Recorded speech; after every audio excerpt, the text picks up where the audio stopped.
کہ یہ جو تصوف کی کتابیں ہیں نا، ان کا کوئی اعتبار نہیں۔ صوفیاء کی کتابوں میں سے کئی باتیں ہیں نا، کون سی بات مانی جائے گی؟ جو قرآن و سنت کے مطابق ہوگی، اور جو چیز کتاب و سنت کے مطابق نہیں اس کو الحاقی عبارت کہہ کر رد کر دیا جائے گا۔ چشتی رسول اللہ تو ایک طرف، جو ابو بکر رسول اللہ بھی کہے ہم اسے بھی کافر کہتے ہیں۔ یاد رکھ لینا، لا الہ الا اللہ چشتی رسول اللہ اگر کسی نے پڑھوایا ہے تو وہ کفر ہے، ایمان نہیں۔ چشتی رسول اللہ تو ایک طرف، ابو بکر رسول اللہ بھی پڑھواتا ہے تو وہ بھی ایماندار نہیں۔ لیکن یہ جو تصوف کی کتابیں عام چھپتی ہیں نا، یہ عام چھپتی پھرتی ہیں، ان کی وہی بات قابل اعتبار ہوگی جو قرآن و سنت کے مطابق ہوگا۔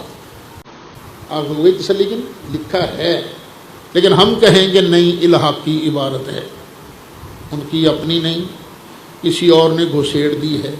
پھر آپ کہو گے آپ کو کیا پتا بھی کہ انہوں نے گھسیڑ دی ہے؟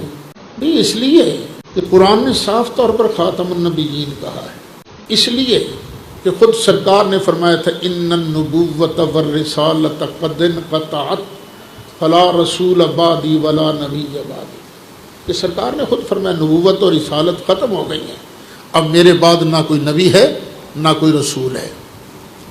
یہ پکی باتیں بیان کرتی ہیں کہ نہیں کوئی بزرگ ایسا نہیں کہہ سکتا، کوئی بزرگ ایسا نہیں کہہ، یہ کسی نے بعد میں اس کے اندر ڈال دیں، اور اگر کہا ہو تو یہ کفر ہے۔ ابو بکر صدیق کی طرف منسوب کر کے کہا جائے یہ کفر ہے، بس نبوت کا دروازہ نبی پاک علیہ السلام پر بند ہو چکا ہے۔ شکر کرو اللہ کا کہ ختم نبوت پر ہمارا کامل ایمان ہے، نہیں تو پتہ نہیں کیا کیا گڑبڑ تصوف کی کتابوں میں ہے، پتہ نہیں کیا کیا کرتوت پیروں کے ہیں۔ بس بات کس کی ہے؟ اللہ کی ہے اور محمد مصطفیٰ کی ہے، اور اس عالم دین کی بات ہے جو قرآن و سنت کے مطابق ہمیں بتاتا ہے۔ بس بڑا تھوک کے حساب سے اس نے ضم رکھ کے، ویسے تو لگتا نہیں ہے کہ یہ پاسبلٹی ہے، لیکن حسن ضم رکھتے ہوئے یہ پاسبلٹی ہو سکتی ہے کہ ان بزرگوں کی تعلیمات چینج ہو گئی ہیں۔ ان بزرگوں نے چشتی رسول اللہ نہیں پڑھوایا، انہوں نے اشری تھانوی رسول اللہ نہیں پڑھوایا، انہوں نے گستاخیاں نہیں کی ہیں، انہوں نے کچھ اور کتابیں لکھی تھیں، کتابیں بعد میں بدل گئی، یہ پاسبلٹی، اس میں بزرگوں کو ایج مل سکتا ہے۔ لیکن اس کے ساتھ تین منطقی نتائج پھر بڑے خطرناک ہیں، وہ ماننے کے لیے کوئی تیار ہی نہیں ہوگا۔ اگر کوئی یہ مانتا ہے کہ بزرگوں کی تعلیمات چینج ہوگی جس طرح انجیل چینج ہو گئی تھی، انجیل بھی تو چینج ہوئی بھی ہے، تو اس سے تین منطقی انجام پھر ماننے ہوں گے، خالی کھلی یہ دعویٰ نہیں مانیں گے۔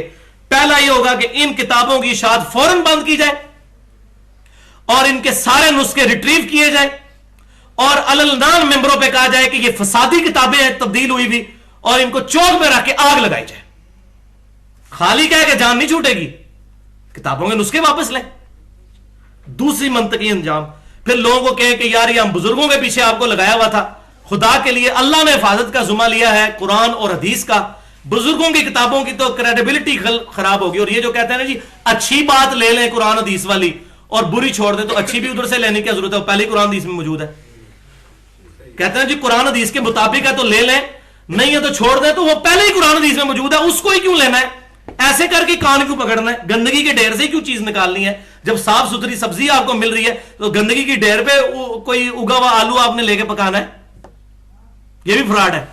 جی اچھی لے لیں گے بری چھوڑ دیں گے، نہیں لیں گے تو پبلک کو بتائیں یہ فراڈیا کتابیں تھی، ہم نے آگ لگا دی، ان کے یہ ان بزرگوں کی کتابیں نہیں ہیں، آندھا سے پرنٹنگ بند کی جائے، اور یہ جو حرام خوریاں کر رہے ہیں علماء اس کی بنیاد پر پیسے چھاپ رہے ہیں، اس کو معرفت کی باتیں اور تصوف کی باتیں، جی جس کو مرشد نہ ملے وہ کشف المحجوب پڑھ لے۔ کشف المحجوب میں حضور کا سکینڈل لکھا ہوا ہے ایک صحابی کی بیوی کے ساتھ، ولیعوذ باللہ تعالی۔ نبی صلی اللہ علیہ وسلم اپنی صحابی کی بیوی پہ نظر پڑی، ان کو پسند آ گئی، بعد میں حضور نے شادی کر لی، ولیعوذ باللہ۔ یہ ہے جناب مرشد کشف المحجوب۔ علی بن عثمان اجویری صاحب فوت ہو کے اللہ کے پاس چلے گئے، تھوک کے حساب سے اس نے ظن رکھتا ہوں کہ انہوں نے نہیں لکھا ہوگا، لیکن یہ پچھلے تو مجرم ہیں جو یہ چھاپ رہے ہیں اور یہ تصوف کا سکر اور صاف ثابت کرتے ہیں، اس سے یہ مجرم ہے۔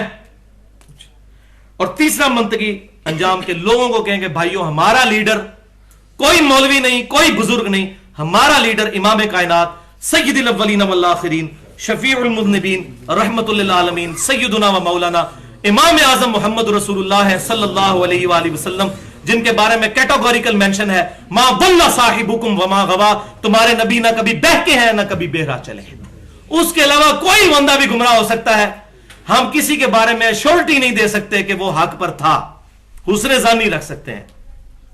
صحابہ کرام علیہم رضوان یا اہل بیت کے بعد اللہ تعالیٰ سے دعا ہے جو حق بات میں نے کہی ہمارے دلوں میں راسخ فرمائے، اگر جذبات میں میرے منہ سے کوئی غلط بات نکل گئی تو اللہ تعالیٰ ہمارے دلوں سے محو کر دے، ہمیں کتاب و سنت کی تعلیمات پر عمل کر کے دوسرے بھائیوں تک پہنچانے کی توفیق عطا فرمائے۔ سبحانک اللہم و بحمدک اشہد ان لا الہ الا انت استغفرک و اتوب الیک وما علینا الا البلاغ المبین۔